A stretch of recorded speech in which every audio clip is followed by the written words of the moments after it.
Hello, everybody. My name is Andy Whatley. I'm with the City Magazine podcast series called The Art Detective, who features Bernard Ewell, who is a world-renowned art expert, has been an art appraiser, and has been involved with art at every level globally. I mean, very, very well known. He lives in Santa Fe, New Mexico, and we're really excited to have you as our co-host here on The Art Detective.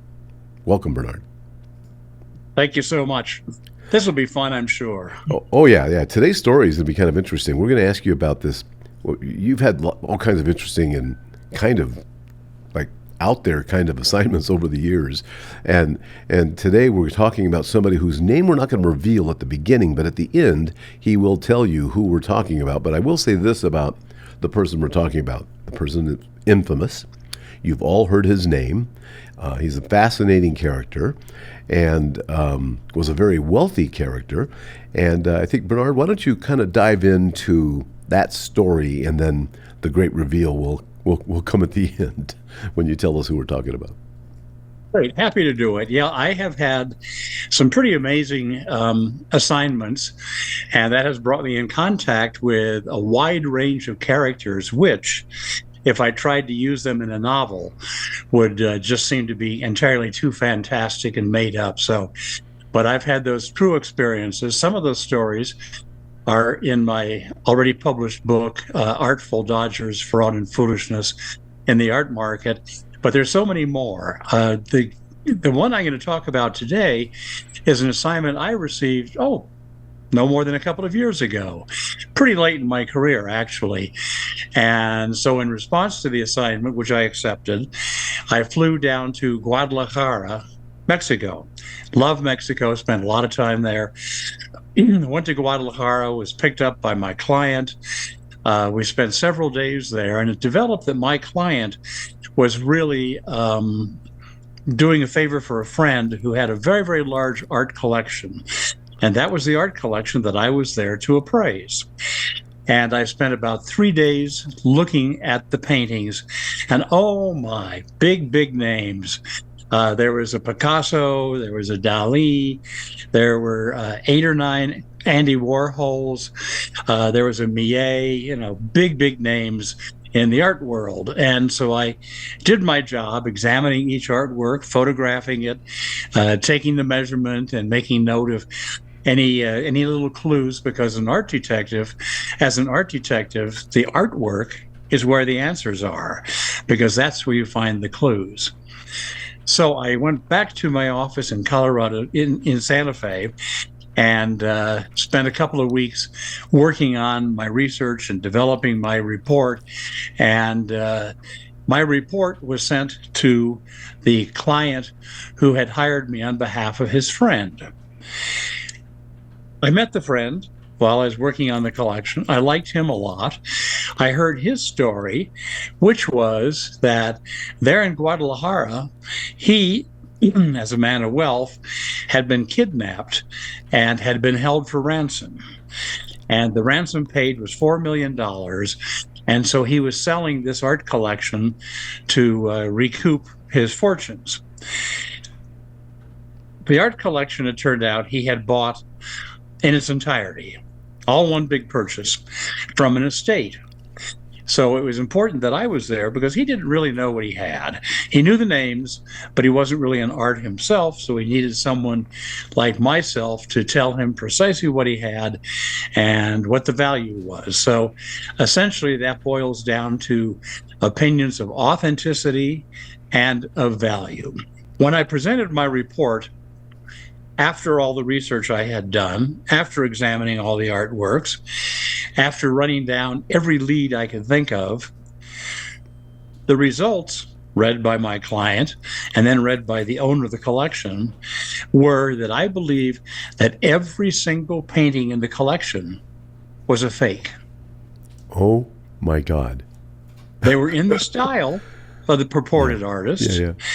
And some of them weren't bad. There were like 9 Bankskys, I think. And, someone had tried to do the styles, tried to make them look like they'd been done by the master. But the clues were there that told me that nah, this isn't right. And that can be all kinds of things. Usually it's certainly not just one or two clues. And it's never the signature, because I insist that the artwork authenticate, that the artwork itself authenticate the signature, rather than the signature authenticating the artwork. All the evidence has to be there that the work was created by the artist who's purported to have done it. In this case, none of them were. Let me ask you a question here before you continue with that. I'm just curious, and I'm sure anybody watching this is going to be curious. How did he respond to you saying not one piece in your collection is authentic? Interesting question, and the answer is not what you might think, because the response, of course, came from my client, who was acting essentially as an agent Sure. for a friend of his. Yeah. I never heard back from the collector himself, so I don't know how he felt about it. It was probably a great blow to him. I'm sure it was a major blow to him. But my client basically said, well, that's really, really unfortunate. We know you, we know who you are, so we totally accept the results, and thank you so much for your expertise. So that was it. There was nothing very emotional, but there might have been on down the line when the collector found that he'd bought an entire collection of fakes. Did you ever hear what he might have paid for those fakes, by the way? Did he pay big money for them? I never asked that. That I would have been tempted. Should have no influence on my work. So I have no idea what he had paid for them. But I was interested, of course, in where they'd come from. So we did have that discussion, and I found out that, yes, he'd bought this entire collection from one estate. The owner had died, and the estate was being liquidated. And I said, well, do you know who the deceased was? Do you know who owned these paintings? Who apparently bought these paintings at various times? And he said, drum roll, please. He said, oh, yeah, this was from the estate of Pablo Escobar. That cocaine guy. Oh, my God. And that's the big reveal, by the way, ladies and gentlemen. I wish we had a drum roll, because Pablo Escobar, I hope he didn't owe you any money, nor did you try to collect it. I fortunately had no contact with him at all. As a matter of fact, this is like a little corner of a very, very much larger topic. I never worked directly for anything like the drug lords or anything like that. Certainly, I have worked with the FBI. I have worked along with defendants in federal cases. There's a great story, for instance, when my daughter found out that she'd been with me and we'd been with the mafia for that. There are a lot of stories like that, but It's really endemic of that market. Market, is there actually a market for fake art? There certainly is. Now, let's start out at the beginning. If an artwork of significance is stolen in the United States from a museum, private individual, wherever it comes from, the chances are fairly good that it is going to end up in South America, owned by one of the drug lords. And they use that pretty much as currency. And if, for instance, drug lord A finds out that there's a shipment of cocaine available, but he doesn't have the cash for it, he goes to drug lord B and says, loan me the money, I'll give you this painting, it's worth twice as much. And so art is used that way. And of course, what makes it worthwhile is A, the name on the painting. Look it up. Everyone knows who he is. And number two, the fact that when the artwork was stolen, there was, of course, coverage in the press. And they always like to ask people like me, how much was that painting worth?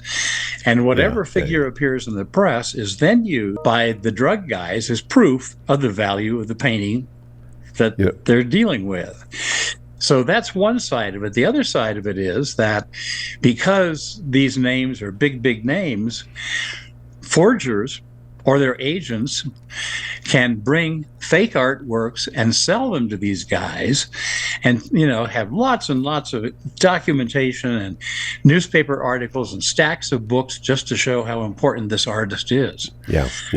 But the potential buyer the drug lord, who I assume is pretty savvy in his own business enterprises, Sure. doesn't ever call me or anybody like me.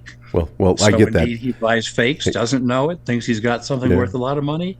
But in this case, we really revealed the truth. Yeah, well, we've been talking about Pablo Escobar and running out of time here, but it's an interesting and a fascinating experience you had, and I can't wait in our coming weeks to kind of go over some of the other interesting ones, and even kind of the stuff you've done with law enforcement and that type of thing. And we'll get into a lot of other topics about Southwestern artists and some of the arts from around the El Sure. Paso, New Mexico Great. area. But for right now, Bernard, we really appreciate your insights and your interesting stories, and we hope to hear many more of these in the coming weeks ahead. And I appreciate you joining us here on The Art Detective and being Bernard, the Art Detective. Thank you. Thank you so much. All best wishes to the viewers. Appreciate it. Thanks so much.